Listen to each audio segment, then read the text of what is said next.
It's movie time, and we're back again with movie time. Hey, everyone. Glad to see you. It's like, sorry, no bagel ears tonight. Have them in my pocket. Anyhow, we are here with movie time once again, and with me is my co-host, Arpo. Hey, Arpo, how you doing? Hey, I'm doing fine. Yes, this is the late movie time with the late Grayson Sonata and the late Arpo and the even later Olaf. Yep. Fortunately, it's and unfortunately, Olaf is not joining us right now, but he may be joining us a little bit later on for movie time. But nothing we could do about that. It's a theater night for him, where he gets to get far more articles than we do, and far more interesting things in the entertainment world. But we are having some really fascinating stuff tonight. Yes, cool. Let's start with our first story, shall we? Harvey Weinstein being accused of rape by another actress? No! This one comes to us from IndieWire, which is our most awesome resource, and it's all about financing. This article is called How to Raise Private Capital and Produce and Sell a Film. And it's by Matthew Helderman. And thank you, Matthew Helderman. You happen to be a LinkedIn friend of ours. And by the way, for all of you who don't remember, tonight's shows and future shows are all being brought to you by Production Next, the software that you will want to use in the future. It is? It is. Why? Because it is the most efficient way of being able to get your production through from A to Z, from prep to serve. You know, I think I remember hearing that somewhere. If only there was some kind of a special deal for movie time listeners. Why, there is. It's like you go ahead and join Production Next, and you can find out all about it. Yay! Yep. So no worry, folks. It's like, yeah, plenty of time to sign up with Production Next, and if you refer it off to Movie Time, they will treat you right on that site. By the way, how do you like my Halloween costume? I'm going as Jerry Garcia. Yeah, he is being Cherries Garcia. Yes. It's like the ice cream, not the singer. I know.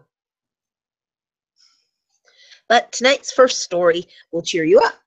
The independent film business is broken. The entertainment banking business is broken. The global film market is overly flooded with content. And most depressingly of all, no one cares about your film yet. Wow, what a way to start off this news article so positively. But guess what? It fills me with nothing but hope. Absolutely. And despair. Yeah.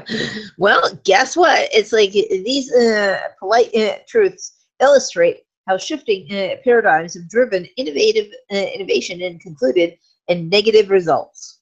Well, let's see what's been changing in our world that we could actually find out some really good positive news. Technology. That's a real positive one. Camera technology is moving faster than content innovation, which is great because it's like then that means you can always shoot on the latest, greatest, happiest, funnest. Yeah. And meaning that it's also cheaper. And cheap. Yep. So that's pretty good. Efficiency divided by cost. Well, in every industry, whether you wear a hard hat or a hoodie, it's like basically you have guilds, labor, stuff like that. There are some great flat deals to be had, as well as also the changing economy. There are likening that the governmental authorities working to enact legislation. And basically what they're saying in that particular case is, yes, folks, there is going to be state tax credit fundings. Yeah. Woohoo!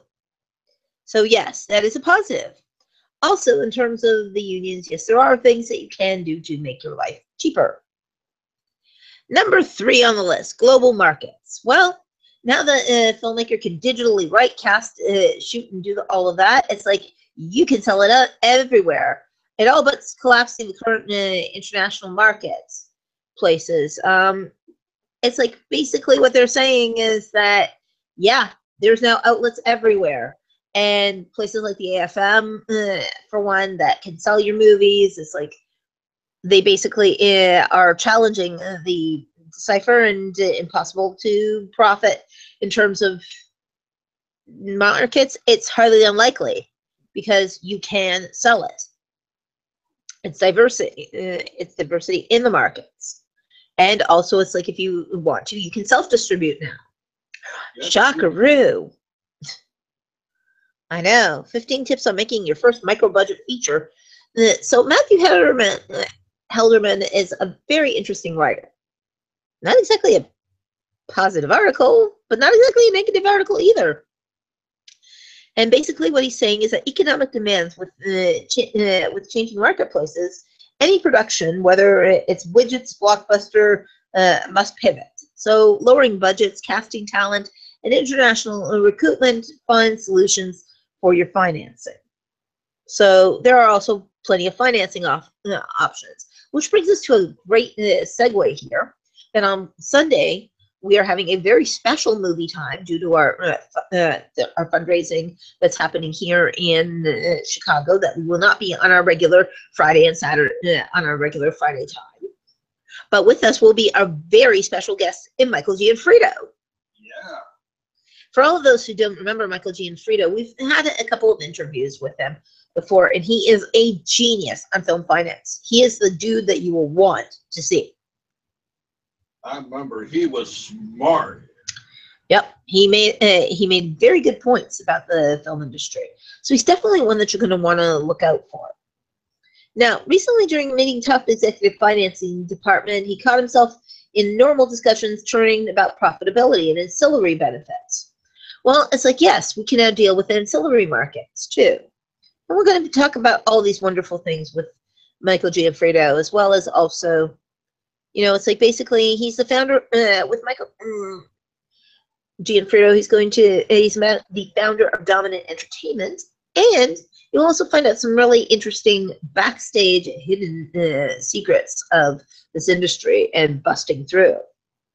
So these are all stories that these are all stories that we have not heard before. And by the way, if you want to know more about Matthew Helderman, please look him up on LinkedIn, as well as also on other websites as well. So this is really great. And filmmakers will connect with investors via new online financing companies. So there is a lot to be had in these articles. So thank you, Matthew, for contributing to LinkedIn and contributing to the world of IndieWire. Yes. Which brings us to story number 2, ARPO. Yes. We all remember. Wait a minute. There it is. We all remember 8 months ago, the winner of the Oscar for Best Picture is La La Land. Nope. No, wait, no, stop. La La Land, sit down, right down. It's Moonlight. That's right. Things seem to be changing for Oscar. And I think changing for the better. Yes, indeed.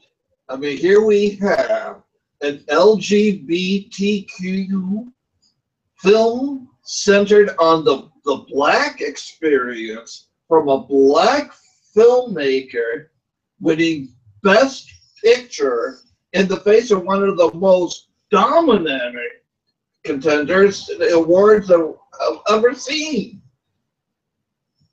Nobody, and I mean nobody, expected Moonlight to win. It was his little film. It was made for $1.5 million, which is a drop. So, was the win for Moonlight a reaction to post-presidential inauguration socio-political climate that saw empathy and decency evaporating in a rapid clip? Was it a perception that frontrunner Damien Chazelle's La La Land had become too big for its britches, having won a record 7 Golden Globes and tying the overall Oscar record for nominations. Wow, it sounds like all of the above and so much more. Was it perhaps an indication that Academy tastes are shifting, that diverse, international, and cinephiliac points of view are finally managing to establish a foothold? Well, what do we think? I think it's a little bit of all three. Mm-hmm. But the last one seems to be the trend Yes. that's starting to come. Suddenly, inclusivity is out, and inclusivity is the new buzzword in Hollywood. Yes. And with 38 films that they're considering, they haven't even considered some of the outside people. Outside their 38. So really, in a lot of senses, it's a narrow point of view. We're also starting to see subjects that we haven't seen before. So it is a really good news for the industry. Yes, it is. And in the past 2 years, Try those in English. Years, you mean? I'm sorry, it's Jerry a schedule Garcia, change. Well, Jerry Garcia smoked a lot of dope, and I'm, been getting into character, man. Yeah. So, but in the past 2 years, 1,457 new prospective members have been invited to join the Academy ranks, which is a huge leap. It is. In addition, there has been a 359% increase in the invitations for women and a 331% increase for people of color. It's almost as though that people in the industry are starting to care. Yeah. So, I mean, let's face it, at some point, the usual thinking about what constitutes an Oscar movie out the window. Yep. It's going to be a doozy, folks. It's like, right now with the Oscar contentions and all of that, it's like people are guessing so much. They don't even have half the clue of what's going on. It's like there may be a new Moonlight this year. Also, this is going to be a significant year for Netflix. Last year, they had only one nomination. Well, one attempt at a nomination. Beasts of No Nation. But it was shut out completely.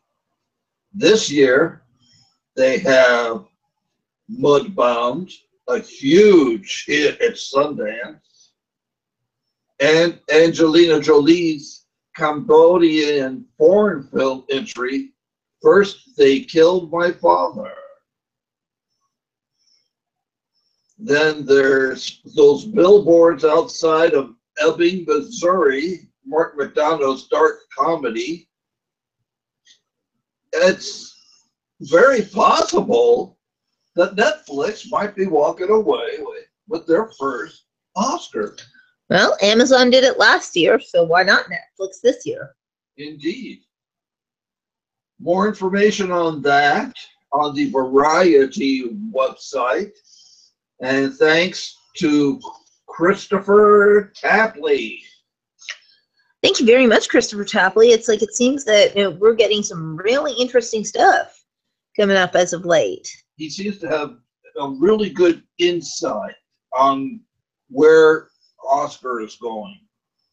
Yep, it really does. And it's like what is interesting is also, I was asking in regards to a paradigm shift in terms of television.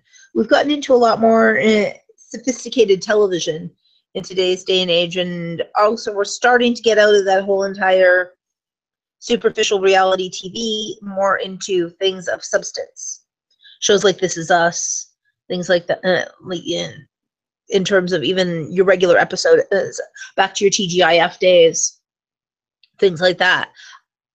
It's now becoming evident that the movie industry is also doing its own paradigm shift. It's slower, but slowly they are starting to realize that people are looking for the intelligent film. That's right. And throw back again to the 80s. Indeed. So take it as you will, folks. It's like hopefully our Oscar season is going to be extremely exciting. And extremely interesting. Very much so. It brings us to our third very fascinating article. And I think that this article is going to be one that will be talked about for quite a while. I think so. We've been talking about it for a while when you stop to think about it. Oh, absolutely. But this one being activist investors target Japan Tokyo's broadcasting. Basically, a London-based AVI, asset value investors, is pressuring TV networks and media companies to return cash to shareholders for deposing major stakeholders and other corporations. This sounds a little bit like big country. Yes. Oh, China. Yes, it does. And in this particular case, Japan is also a very viable market in that. So it's like Tokyo Broadcasting System Holdings, TBS, is being pressured by the London-based activists and investors to sell stakes in their Japanese companies and return the cash to their shareholders.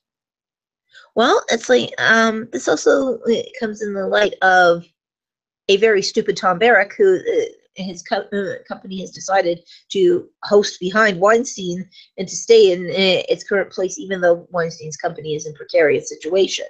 With AVI, they're basically pulling out of Japan and saying like, okay, don't want to support that sort of thing. It's like in their case, they're fiscally being responsible and just saying, look, they've written to TBS as one of the Japanese leading TV networks and media companies to recommend to dispose of stakes of Tokyo Electron as semiconductor and component maker. So the broadcaster took to Tokyo Electron, valued at $843 million, its largest stakeholding, and represents a third of TBS's market capitalization. Cross-shareholdings are common features in the Japanese corporation landscape. Well, this London company doesn't want really any part of it. Seems that Japan is having its issues holding on to a lot of things, because even Nicolas Cage is fighting in Japan. Corn snacks in his name in the picture. So again, you're looking at AVI currently owns 1.5% of TBS, which is around 57 million. And all they want to do is want it back, and they plan to submit a resolution to the Japanese company next annual shareholders meeting, and if the recommendation isn't followed. Well, it's like who knows why AVI does not want to be part of it. All I do know is that it is very interesting to understand that a lot of people pull out from companies for various reasons. And if I were Tom Barrack's company and their board of directors, I would be recommending pulling out of Weinstein's company at this very moment. But again, Indeed. Just opinion. Yeah. By the way, did you cough twice during that last thing? Yes. Okay. Because I heard it in my headset, but your picture had momentarily frozen for me. Yes. If folks you haven't noticed, we are still in the cabin in the woods. We're in a little cabin in the woods. So, if we're spotty in your reception, I'm sure that you can write to us, and we will be more than happy to fill in any details for you that you might have missed. We're going to leave the cabin. There's Yes. no Wi-Fi here, folks. That's why if things seem a little spotty the last couple of weeks, it's because we're basically running off of Grace Season's tablet. So that's it. That's the that is our cabin in the woods story for you. But we have some jolly fires in the fireplace. Indeed, including don't folks. Anytime that they say that it's a 4-hour log from those Dura flames, don't believe them. It's actually a 6-hour log. It's amazing. That thing went on and on. I swear to God, I saw a little pink bunny pop out of it at one point. Dude, really seriously, those drugs. Yeah. I know. I'm sorry. Shouldn't have done it before the show. Yeah, it's the purple elephant in the room. So. Don't ever set me up like that again, especially when you're wearing purple. Only my foot. Yeah, only my foot's purple. And yes, folks, it is still the lovely shade of purple that I talked about on our announcements last time, of that the fact of, okay, giving a life lesson once again to all of the viewers.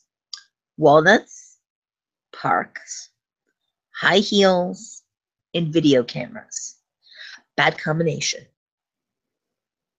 Just don't do it. Please, please, for the sake of all that's holy, don't do it. Yes. Which brings us to a very interesting new set of developments and our main story tonight. And Olaf's not here to share it. Nope. And folks, guess what? We reported on this whole Harvey Weinstein thing before Harvey Weinstein thing was even a thing. Did we not report on this particular person as well 2 weeks before, at least, and during this whole entire controversy, that this happened? Yes. We have mentioned one name over and over again, saying, why doesn't he tell us who it is? Yes. And we definitely would love to be able to talk to you all about it. Well, folks, good news for all of you who didn't think that you would hear the names. All of us who wanted the names said, guess what? Actor Corey Feldman has announced his plan to expose members of the Hollywood pedophilia network while describing a frightening incident during which 2 trucks drove towards him at high speeds. Woo! Yeah, and not only is he doing it live on air at InfoWars, on top of that, he's doing it documentary style. Yeah, baby. Okay, so appearing on YouTube video, Corey Feldman said he wanted to bring light to what has been happening in the world of entertainment as far as perverts and pedophiles are concerned. And now you have to remember, Corey has been trafficked as well. And so, again, you know, we'll go allegedly, but not, it's like, I'm sorry, in today's day and age, let's hold the allegedly down to a minimum, shall we? The Stand By Me star said that he had descended into utter chaos and announced his intention to expose top pedophiles, describing near-death experience where I felt I was going to be killed. Now, to all of those who are saying, well, but Corey Feldman was arrested for drugs a few days ago. This must be him turning around and being like, oh, you know, well, this is a conspiracy theory against me. Now I'm going to talk about this out loud. Guys, girls, men, women of the industry, men, women of this listening audience, please understand that if he is doing drugs, and that is an if, he is doing drugs or anything like that, that would be an offshoot of the horrendous things that have happened. People who are dealt with a hand of being trafficked, molested, any of those things, they do tend to use drugs in terms of that as possible, possibly use drugs in terms of that. Not a definitive, but it is very possible to be able to numb the pain of what has happened to them. Now, I would recommend, it's like looking at Corey Feldman's Truth Campaign. Because truth is that I would love to know more information about Corey Feldman's experiences. And he goes on and talks about his mission and bringing down potential pedophile rings. Well, you know what? Thankfully, we are learning more about that, including, as we know, there is a new accuser in the Harvey Weinstein case. So this only brings forth this. It's like, and I really do hope that these people do get prosecuted. The only sad part is I'm not sure if there's a statute of limitation to this. What do you think, Arpo? I think the statute of limitation has probably expired on Corey's case. But this has been going on for years and years and years.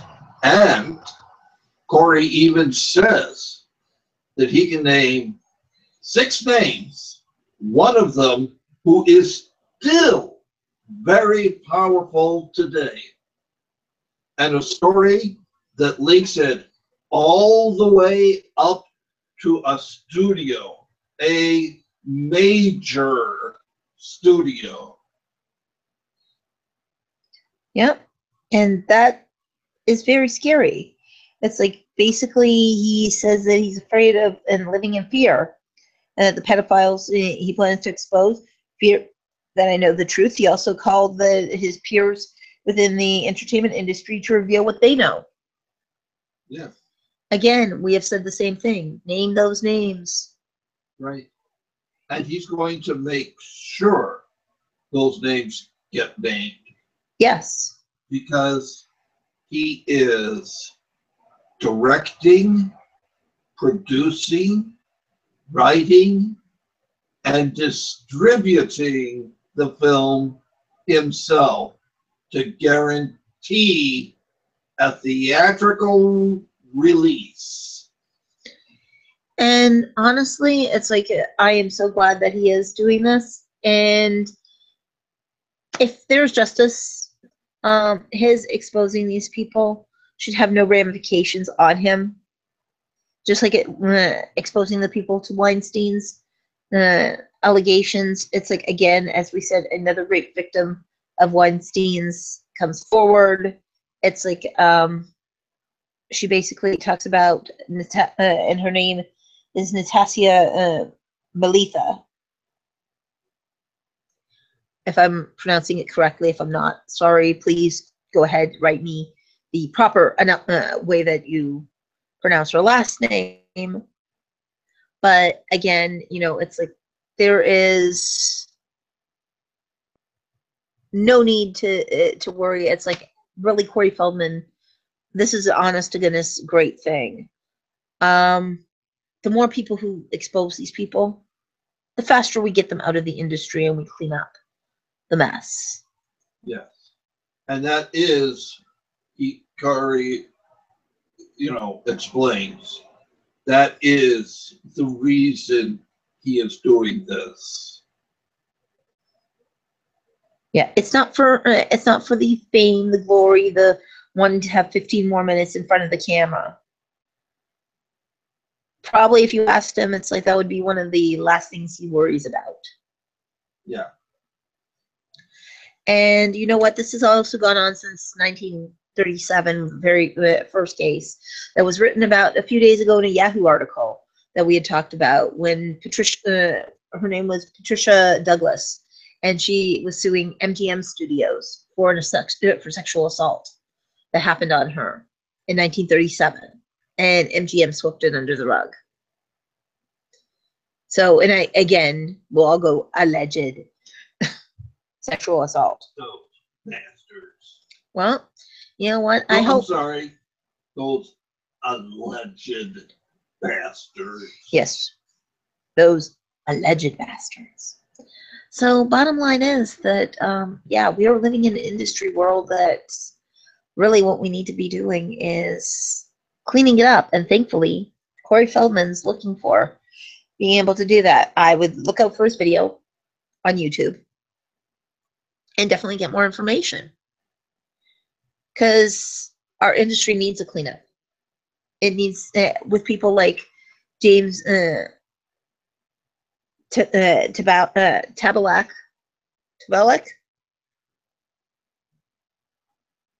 Anyways, the directors, Harvey Weinstein, all of these people that have now been, it's like Bill O'Reilly, people in this industry. It's very sad that we still have to clean up all of this disgusting mess. Maybe there needs to be a new version of Fight Club. Put them all in there, let them go up against each other and let them have it out. But Corey Feldman sums it up best in a tweet. He says, "You asked for it, you got it. Let's do this." Hi, this is Corey Feldman. So I really hope that Corey gets this out there, and I'm looking forward to seeing it.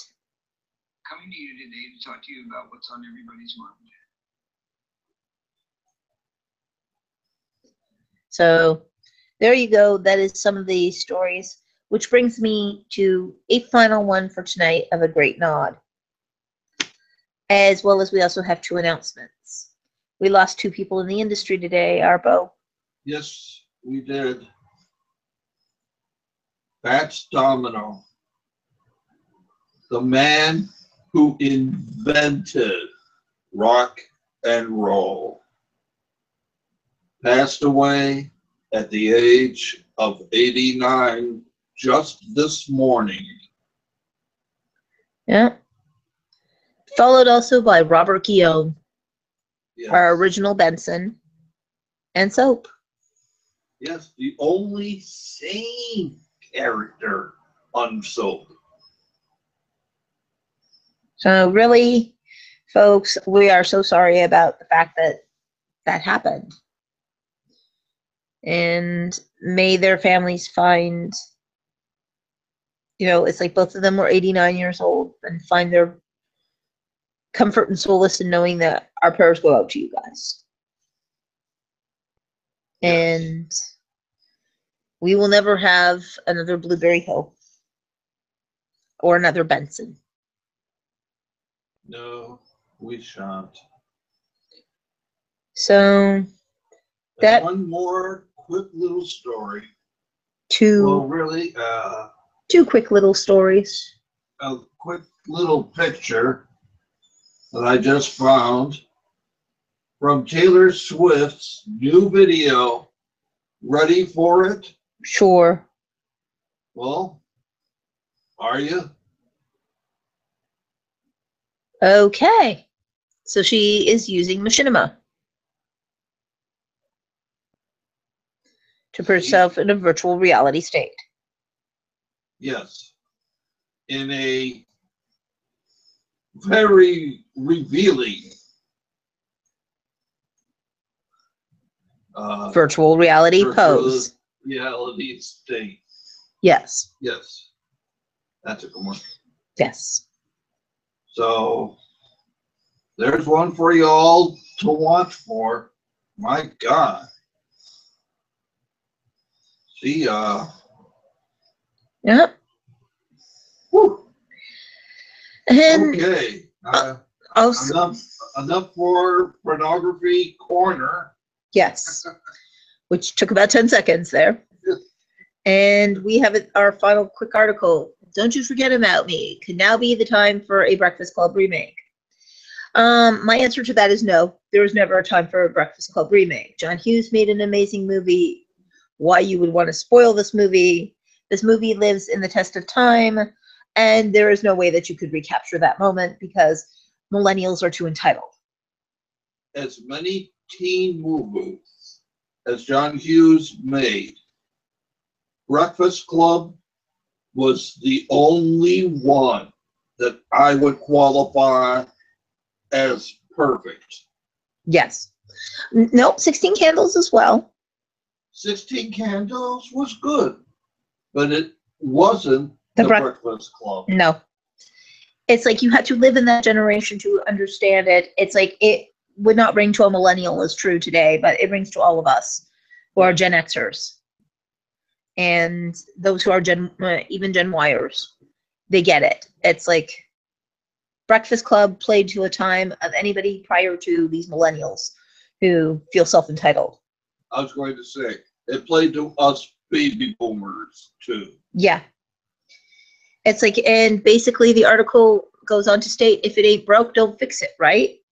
Well, many fans of The Breakfast Club in an iconic movie and perfectly depicted in an American high school during the 1980s, and apparently was filmed here in Chicago. So yes, folks, we are in the actual area that it was filmed. This is why the story feels so poignant to us. The theme being outsiders can still have relevance in today's audience. Well, no, it's like in today's audience, in regards to it, for all of us who lived that outsiders point of view, including the movie The Outsiders itself.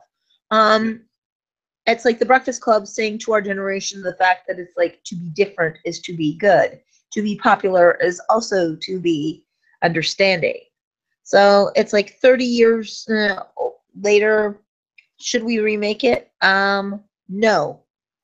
And even Molly Ringwald says, who was the leading actress, gave her answer in an interview in 2015 when asked, should they remake The Breakfast Club? Her reply was, they definitely shouldn't. However, she added that one problem with The Breakfast Club is that it's incredibly white. Well, okay, again, does there need to be a diverse Breakfast Club? Because I'm sorry, everybody can see something within the Breakfast Club that they can identify regardless of color of skin. To bring it as a multi-diverse cast would not bring the message any less forward. Judd Nelson was the tough street rebel. What are you going to do? Put in Judd Nelson's place? There's some other actor to gratify the fact that it's like, yeah, it was very white. Okay, yes. But the characters are not white. The characters are anybody who you can imagine to be. And sorry, people of all colors and all races and all religions can go with it. When he turns around and he shows that cigarette burn on that wrist, and then he goes and on his forearms, he says, "This is what you get for spilling paint in the garage." Mm-hmm. Any child who's been abused, no matter what color, age, race, they all get it. Yep. And when she talks about her special skill and manages with the lipstick and the bra incident, and those who have watched Breakfast Club know exactly what I'm talking about. And when he's like, outstanding. Well, who doesn't understand when he speaks about that? Yes.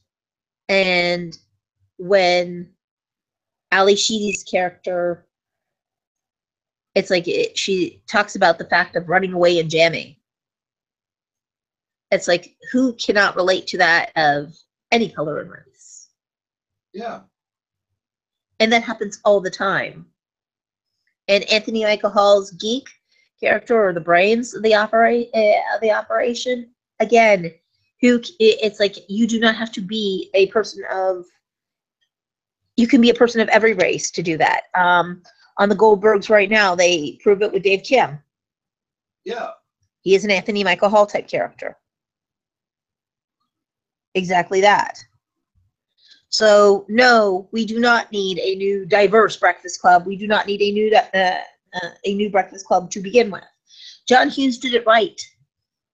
Folks, leave it alone because it spoke to a generation who totally understood it and didn't need a color flaw.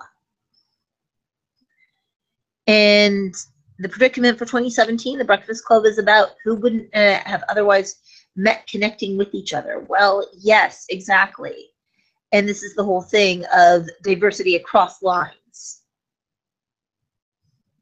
So, again, you know, that a jock wouldn't necessarily do that, would not relate to today's society in regards to it. Yeah. And it's sad that they would think about wanting to do a remake of something that was just that perfect. And honestly, if they did, I encourage people not to see it. And I don't do that often. If you want to know what it's all about, watch the original. The original was amazing. It was indeed. And they give, you know, a whole bunch of people on here who are Disneyites that they would have as the ideal new crew. Why do you need a new crew when the original crew was just perfect? And most of their credits are things like Riverdale and, you know, 13 Reasons Why and The Glass Castle and all that. It's like, and Power Rangers. Yeah, there's somebody who can go deep. Not that Power Rangers was a bad movie. I'm sorry, it was better than the 1980s version of Power Rangers. It actually was a watchable Power Rangers. But no, I do not want to see them being The Breakfast Club. No. It will not mean the same to today's audiences. Whether you diversify the all of the parts of that, it's like you would have to change it to, you know, basically seven. You know, it's like basically 5 self-entitled students were locked up in detention. First of all, there wouldn't be a Saturday. There'd be the parents standing there and demanding that the principal would let them out of detention because it's like, you know, it is unfair and will go against the board system. It's like, and then the millennial entitlements would be like, I'm sorry, can we do this on like Facebook? To write that poem, to write that 1,000 words of who are we? Like what? You don't look it up my Snapchat page? Yeah. Yeah, extremely depth dialogue. Because that's exactly what you would get if you did a remake of it, because people don't get it. That spoke to a generation of talking about, and even when they're talking about them writing that paper was a representation of who they are as the Breakfast Club. How deep could they possibly go with millennials? Not very.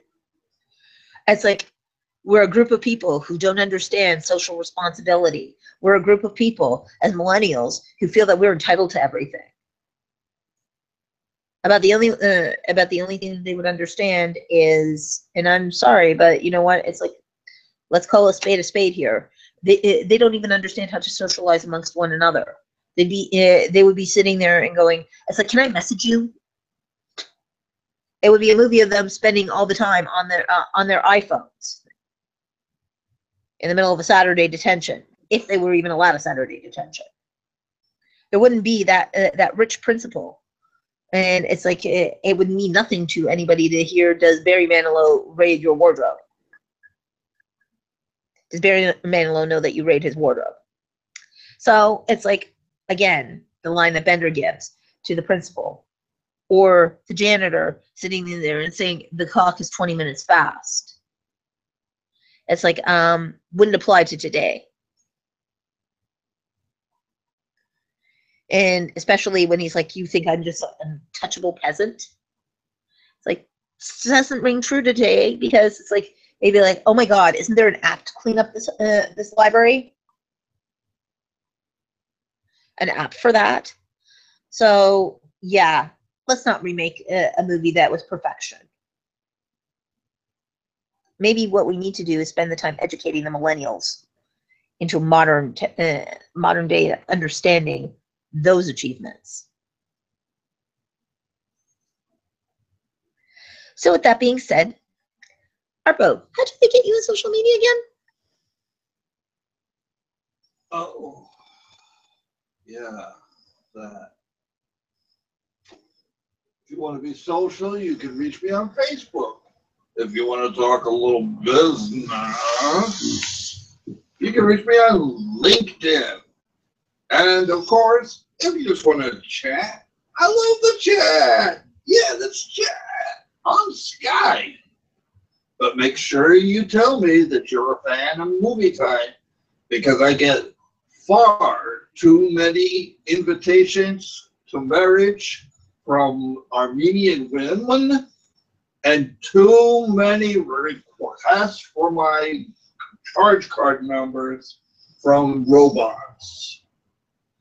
And how about you, Grayson?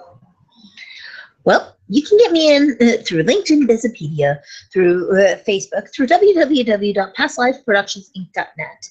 Obviously now through Production Next as well, because if you sign up, just say hey to me, as well as also you can go on LinkedIn, Wikipedia, on Twitter at Sonata Grayson, at Movietime Indie.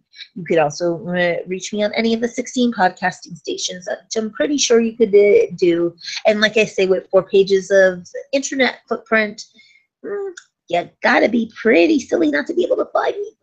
You're just not stalking me hard enough if you can't find me through that. Also, please be aware we are still hosting our campaign on Indiegogo, as well as also on From the Heart Productions, and having our fundraiser for the 10 coalitions that we are following. So please feel free to follow us also on the What Did She Say page, as well as our Movietime page. And with that being said, we will see you next time. On Sunday, don't forget.